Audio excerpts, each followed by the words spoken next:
नमस्कार दोस्तों, स्वागत है आप लोगों का मेरे YouTube channel ace of Fowler में, जहां से मैं आपको सुनाता हूं भूत प्रेत जिन जिनात की भूतियां और डरावनी कहानियां, जो कि मैं लेके आता हूं इंटरनेट के कुछ आर्टिकल्स और सब्सक्राइबर्स द्वारा भेजी हुई कहानियों से। तो दोस्तों, अगर आप लोग भी चाहते हैं कि मैं आपकी कहानी अपनी आवाज़ में सुनाऊँ तो आप लोग अपनी कहानी मुझे भेज सकते हैं abhasin102@gmail.com पे। मैं ज़रूर आपकी कहानी सुनाना पसंद करूँगा। तो चलिए दोस्तों, बढ़ते हैं सीधा आज की कहानी की तरफ। जब मैं 13 साल का था और ज़्यादातर 13 साल के बच्चों की तरह ही एक बेवकूफ़ सा बच्चा था, तो मैं चैटरबॉक्स नामक एक ऐप, जो कि अब बंद हो चुकी है, उस पर बहुत समय बिताया करता था। ये आजकल के डिस्कॉर्ड की तरह ही एक ऐप है, जहाँ पर अलग अलग कम्युनिटी ग्रुप्स होते हैं और आप अपने पसंद के कोई भी ग्रुप को ज्वाइन करके उस पर बातें कर सकते हैं, या फिर आप किसी अनजान व्यक्ति के साथ भी वहाँ पर ऑनलाइन चैट कर सकते हैं। मेरा बचपन थोड़ा परेशानी में गुजरा था।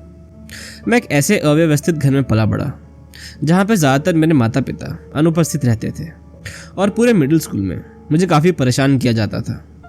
मैंने चैटरबॉक्स ऐप पे एक ग्रुप ज्वाइन किया जिसका नाम था टीन्स एक्स फैशन, और आप लोग शायद इसका नाम सुन के समझ ही गए होंगे। यहाँ पर 2010 के समय के टाइम के फैशन की और एसेसरीज की बातें हुआ करती थी। यह 13 से 18 वर्ष की आयु के लोगों के लिए एक जगह थी, लेकिन अब जब मैं बड़ा और समझदार हो गया हूँ तो मुझे पूरा यकीन है कि उस ग्रुप पर 90% से ज़्यादा लोग बहुत बड़े थे। मेरी मुलाकात जैक नामक एक 17 वर्षीय लड़के से हुई। मुझे उसका चैटर बॉक्स पे यूज़र नेम तो याद नहीं है, लेकिन मुझे याद है कि वो हमारे ग्रुप पे काफ़ी पॉपुलर था और वो ग्रुप में काफ़ी एक्टिव भी रहता था।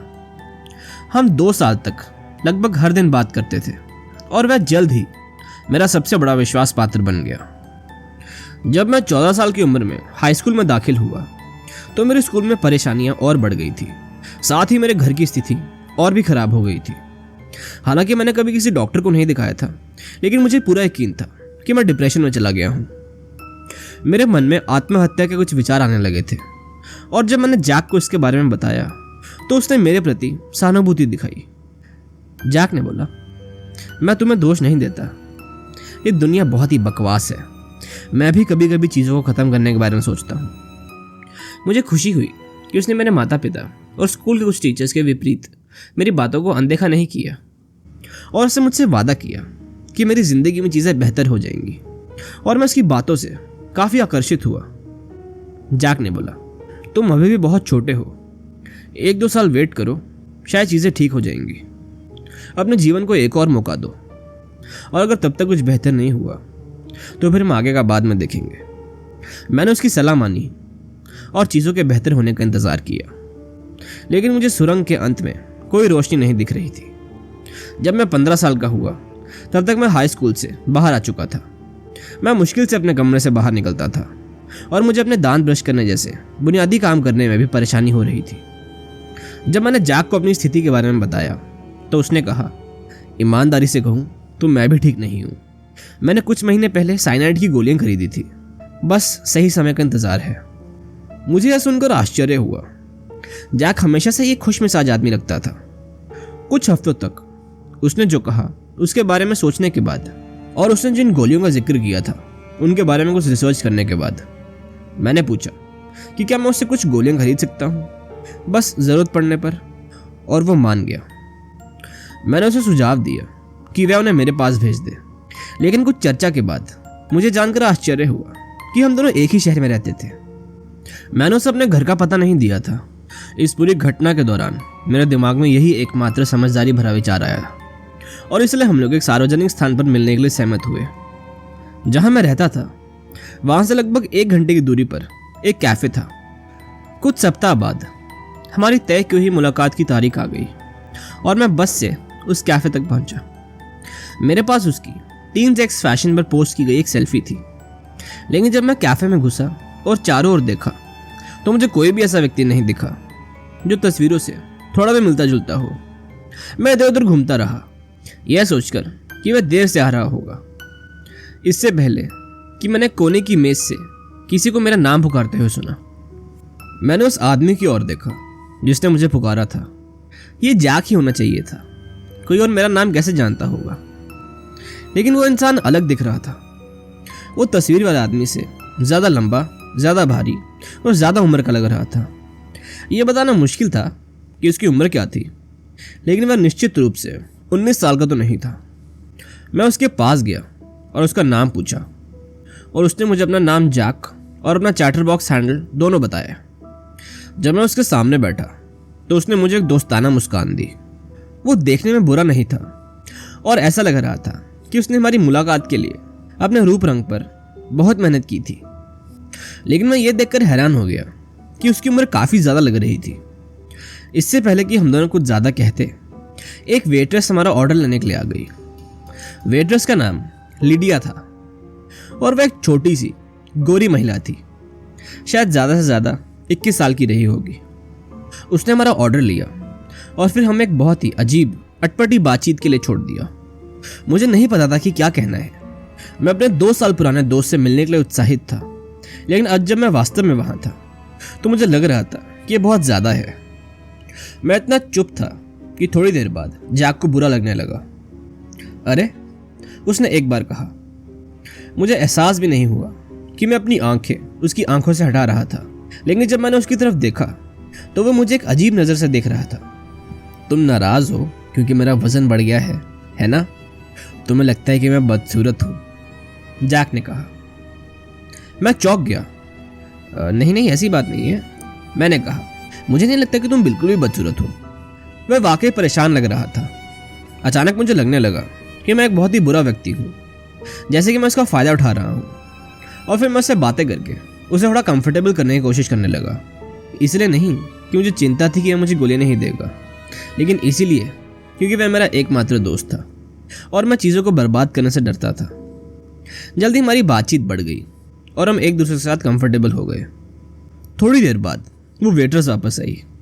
मैंने उसे धन्यवाद कहा और उसने हमारा ऑर्डर टेबल पर रख दिया, लेकिन उसके बाद वो वहाँ से नहीं गई। वो बस वहीं खड़ी रही, हमें एक मुस्कान के साथ देखती रही। यहाँ सब ठीक है दोस्तों? लिडिया ने सीधा मेरी ओर देखते हुए पूछा। मैंने उसे बताया कि सब कुछ बढ़िया है और फिर वह काउंटर पर लौट गई। जैक और मैंने अपने ड्रिंक्स को काफ़ी हद तक चुपचाप ख़त्म किया।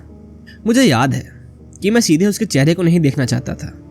जैसा कि मैंने कहा कि वह एक बुरा दिखने वाला आदमी नहीं था, लेकिन उसकी आंखें बहुत सुस्त लग रही थी, जैसे कि प्रकाश उन पर सही से नहीं पड़ रहा हो। एक बार जब हमने पीना ख़त्म कर दिया और जैक ने अभी भी गोलियों का कोई जिक्र नहीं किया, तो मैंने खुद इस विषय को उठाया। वो मेरी कार में है, उसने मेरी पूछताछ के जवाब में कहा। उसने अपना चेहरा मेरी ओर झुकाया और अपनी आवाज़ कम की और मुझे एक आंख मारी जो बिल्कुल आकर्षक नहीं थी। अगर मैंने तुम्हें ऐसी पब्लिक जगह पर वो गोलियों को बैग दिया तो हम दोनों मुसीबत में पड़ सकते हैं। मुझे लगा कि वह सही बोल रहा है, इसलिए मैं अपने ड्रिंक्स ख़त्म करके कैफ़े से बाहर चले गए और मैं उसके पीछे पीछे चलने लगा। पार्किंग स्थल लोगों से भरा हुआ था, जो कि बच्चों के अपहरण के लिए बिल्कुल भी उपयुक्त स्थान नहीं था, इसलिए मुझे उसके साथ चलने में कोई दूसरा विचार नहीं आया।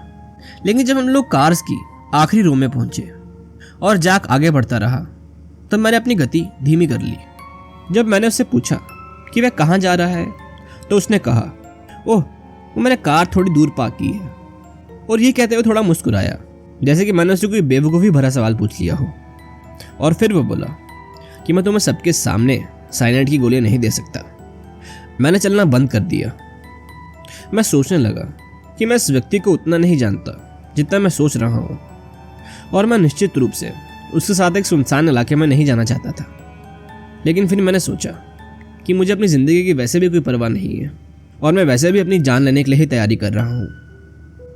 जैक ने देखा कि मैं रुक गया था। वो मुड़ा और मेरे पास वापस आया। उसने अपना मोटा सा पसीने से लथपथ भरा हाथ मेरे कंधे पर रखा। सीधी धूप में भी उसकी आंखें अजीब तरह से काली लग रही थी। चलो अब, उसने कर्कश आवाज में कहा और मुझे पार्किंग स्थल से आगे ले जाने लगा। तब मुझे एहसास हुआ कि दुनिया के बारे में मेरी सारी शंकाओं के बावजूद मुझे वास्तव में मेरी जान की परवाह थी। मैं चोटिल नहीं होना चाहता था, मैं मरना नहीं चाहता था। मैंने एक हाथ उठाया और जैक के हाथ को अपने कंधे से हटाने की कोशिश की, लेकिन उसने अपनी पकड़ इतनी कस ली कि मुझे लगा कि वह मेरी हड्डी तोड़ने वाला है। मुझे लगा कि मैं ख़त्म हो गया हूँ। और इससे पहले कि वो आगे कुछ कर पाता, हमारे पीछे से किसी की चिल्लाने की आवाज़ हमें चौंका दिया। अरे रुको। मैंने अपना सिर पार्किंग की तरफ घुमाया और देखा कि वह वही कैफे वाली वेट्रेस थी और वह पूरी गति से हमारी तरफ दौड़ रही थी। तुम वहीं रुक जाओ। उस वेट्रेस की हाइट शायद 4 फुट 11 इंच की थी और मुझे पूरा यकीन था कि जैक चाहता तो उसे उठाकर फुटबॉल की तरह फेंक सकता था, लेकिन उसकी आवाज़ बहुत तेज़ और मजबूत थी और जब वह चिल्लाई तो उसने बहुत ध्यान आकर्षित किया। जैसे ही उसे एहसास हुआ कि हमें देख लिया गया है, उसने मेरा कंधा छोड़ा और भाग गया। लिडिया मेरे बगल में रुकी, मेरा हाथ पकड़कर मुझे धीरे से पार्किंग में गवाहों के समूह की ओर वापस ले गई। एक बार जब हम सुरक्षित हो गए तो उसने पुलिस को बुलाया, जो हमारा बयान लेने के लिए जल्दी से आ गई। हालांकि मेरी पूरी कहानी सुनने के बाद वे मुझे पूछताछ के लिए थाने ले गए। लिडिया मेरे साथ आई, जिससे मुझे बहुत अच्छा लगा। और फिर जो मुझे पता चला वो सोचकर आज भी मेरी रूह कांपती है। मैं जिस आदमी से मिला वो 19 वर्षीय जैक नहीं था, बल्कि जॉन डेविस हैरिसन नाम का एक 38 वर्षीय व्यक्ति था, जिसे पुलिस कॉफी शॉप में लिडिया द्वारा ली गई तस्वीरों से पहचानने में सक्षम थी। अगले दिन पुलिस को उसके बिस्तर के गद्दे और बॉक्स स्प्रिंग के बीच 2 महिलाओं और एक पुरुष के कंकाल मिले, जिसके बाद उसे गिरफ्तार कर लिया गया। हैरिसन ने अपने पीड़ितों को फुसलाने की बात स्वीकार की, जिनमें से सभी ने अपने आत्महत्या के विचार उसके सामने रखे थे, साइनाइड की गोलियों के जरिए उन्हें जल्दी मौत का वादा करके। वास्तव में उसके पीड़ितों ने उसके हाथों जो धीमी दर्दनाक मौत झेली, वे उनकी हड्डियों में समा गई। ये पूरी घटना मेरे लिए सदी की सबसे बड़ी चेतावनी थी। इसके बाद मैं हाई स्कूल वापस गया और अपनी क्लासेस में पूरा मन लगा के पढ़ने लगा। मैं 1 साल लेट पास आउट हुआ, लेकिन मैं वास्तव में उच्च अंकों के साथ पास हुआ। मैंने 16 साल की उम्र में एक शानदार चिकित्सक से मिलना शुरू किया। मैं वास्तव में इन दिनों जीवन का आनंद लेता हूँ, और अगर आज मैं जिंदा हूँ तो उस बहादुर वेट्रेस लिडिया के कारण। हम अभी भी संपर्क में हैं और मुझे बताते हुए खुशी हो रही है कि वो अपनी ज़िंदगी में अब अच्छा कर रही है। धन्यवाद लिडिया, एक नासमझ बच्चे की देखभाल करने के लिए, जो नहीं जानता था कि वह खुद को किस स्थिति में डाल रहा है। अब जब मैं बड़ा और समझदार हो गया हूँ तो जीवन को पूरे आनंद से जीता हूँ। तो दोस्तों, मुझे उम्मीद है कि आपको आज की कहानी पसंद आई होगी, और आपको कहानी पसंद है तो मेरी वीडियो को लाइक करें और ऐसी और कहानियाँ सुनने के लिए मेरे चैनल को सब्सक्राइब करें। मिलते हैं अगली वीडियो में कुछ और डरावनी कहानियों के साथ।